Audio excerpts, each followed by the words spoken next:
হাতে করে তুলতেন মুসলমানের এঁঠো, বলতেন ছেলের উচ্ছিষ্ট পরিষ্কার করলে জাত যায় নাকি। সকলকে কাছে বসিয়ে যত্ন করে খাওয়াতেন তাদের খিদে ও রুচি অনুযায়ী। জীবনযাপনের মতো তার খাওয়া দাওয়াও ছিল অতি সাধারণ। তিনি সকালে জলখাবারে মিছরির পানা খেতেন, সঙ্গে অল্প মুড়ি এবং কড়াই ভাজা। 20 বয়সে পেটের অসুখ ও বাতের জন্য সামান্য আফিম খেতে হতো, তাই দুপুরে ও রাতে তার জন্য আধো সের করে দুধ রাখা থাকতো। দুপুরে তিনি সেই দুধের অর্ধেক খেতেন এবং বাকিটা ভাত মেখে ভক্তদের জন্য প্রসাদ হিসাবে রেখে দিতেন। এছাড়াও শ্রী মায়ের কাছে আরো এক অভিনব প্রসাদ পাওয়া যেত। শ্রীমা যখন দুপুরে খেতে বসতেন তখন তিনি ভাতে একটু ডাল, একটু শুক্তো, সামান্য ঝোল, কখনো বড়ি কিংবা চচ্চড়ি অল্প অল্প করে মেখে তাতে লেবুর রস মিশিয়ে নিতেন। সেই ঝালে ঝোলে অম্বলে প্রসাদ মায়ের ভক্তদের, বিশেষত স্বামী শারদানন্দের বিশেষ প্রিয় ছিল। সারদা দেবী সন্ধ্যাবেলায় সামান্য মিষ্টি জল খেয়ে একটা পান মুখে দিতেন। ভক্তদের বলতেন, সমস্ত দিনের পরিশ্রমের পর সন্ধ্যের সময় হাত মুখ ধুয়ে কিছু খেয়ে সামান্য জল খেলে শরীরটা বেশ স্নিগ্ধ হয়। তারপর জপ তপ বা যে কোনো কাজে মনটি বেশ স্থির হয়ে বসে। রাতে 2-3খানা লুচি, সামান্য তরকারি এবং 1.5 পোয়া দুধ খেতেন। যাই খেতেন সবই আগে শ্রীরামকৃষ্ণকে নিবেদন করতেন। শ্রী মায়ের পিত্তের বাত থাকায় শরীর জ্বালা করত, তাই পছন্দ করতে স্নিগ্ধ খাদ্য। শ্রীমায়ের মন্ত্রশিষ্য স্বামী অরূপানন্দ জানিয়েছেন, কলাইয়ের পাতলা ডাল এবং পোস্ত পোড়া তাহার খুব প্রিয় ছিল। শ্রীরামকৃষ্ণ আমলে দক্ষিণেশ্বরে ভোগ রান্না করতেন বাঁকুড়ার ঈশ্বর চট্টোপাধ্যায়। শ্রীরামকৃষ্ণ তাকে দিয়ে হিং দেওয়া কলাইয়ের ডাল আরো নানা রকম পদ শ্রীমাকে খাইয়েছিলেন। ছোলা শাক, মূলো শাক, আমরুল শাক মায়ের খুবই প্রিয় ছিল। খেতেন গাদালের ঝোলও। ভালোবাসতেন তেলে ভাজা, ঝুরি ভাজা। শীতের সময় সকালে নিত্য পুজোয় শ্রীমা ঠাকুরকে মুড়ি, ফুট কড়াইয়ের সঙ্গে বেগুনি, ফুলুরি, ঝাল বড়া, আলুর চপ ভোগ হিসাবে নিবেদন করতেন। মিষ্টির মধ্যে পছন্দ করতেন মুগের নাড়ুর, রাতাবি সন্দেশ আর রসে ডোবানো রাঙা আলুর পিঠে। ছোটবেলায় ছোলা পাটালি তিনি খুবই ভালোবাসতেন। তার প্রিয় ফল ছিল পাকা পেঁপে। টক মিষ্টি আম পছন্দ করতেন তিনি।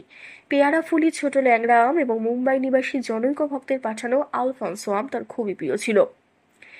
একবার এক ভক্ত অনেকগুলি আম মায়ের কাছে নিয়ে গেলেন। দেখা গেল আমগুলো এত টক যে মুখে দেওয়া যাচ্ছে না, অথচ শ্রীমা সেই আম খেয়ে বেশ তৃপ্তির সুরে বলছেন, না, এ বেশ টক টক আম, বেশ ভালো।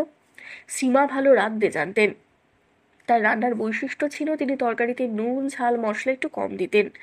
কালীবাড়ি মশলাদার ভোগকে ঠাকুরের প্রায় আমাশয় হতো, তাই দক্ষিণেশ্বরে শ্রীমা ঠাকুরের জন্য তিল মশলা কম দিয়ে রান্না করতেন। শ্রীমায়ের হাতে শুক্তো, শিঙি মাছের ঝোলকে ঠাকুর বলতেন, দেখো তো তোমার রান্না খেয়ে আমার শরীর কেমন ভালো হয়ে গেল। শ্রীমা জানতেন যে নরেন্দ্রনাথের পছন্দ মোটা মোটা রুটি আর ঘন ছোলার ডাল, তাই নরেন্দ্র দক্ষিণেশ্বরে এসে রাত্রিবাস করলে শ্রীমা নরেন্দ্রের জন্য ছোলার ডাল চড়িয়ে ময়দা মাখতে বসে যেতেন। শ্রীমা ভালো মাংস রাঁধতেন। প্রত্যক্ষদর্শী উপেন্দ্র রায় জানিয়েছে, নবমীর দিন পুজো করিয়া প্রসন্ন মামা একটি পাঁঠার মুড়ো লইয়া আসিয়াছেন। মা স্বহস্তে রান্না করিলেন এবং খাইবার লোক অনেক থাকায় তাহাদের প্রচুর আলু এবং জল দিলেন। কিন্তু সে মাংসের যে কি অপূর্ব স্বাদ হইয়াছিল, জীবনে এমনটি আর খাই নাই।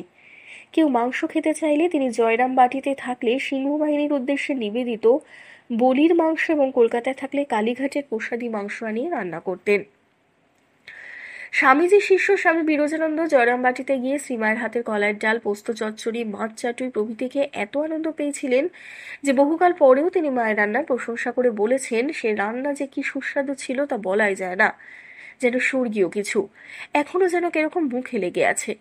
জয়রামবাটিতে বেশি ভক্তের সমাগম হলে শ্রীমা বাড়ির রাঁধুনিকে সকলের পছন্দসই পদগুলো রাখতে বলতেন।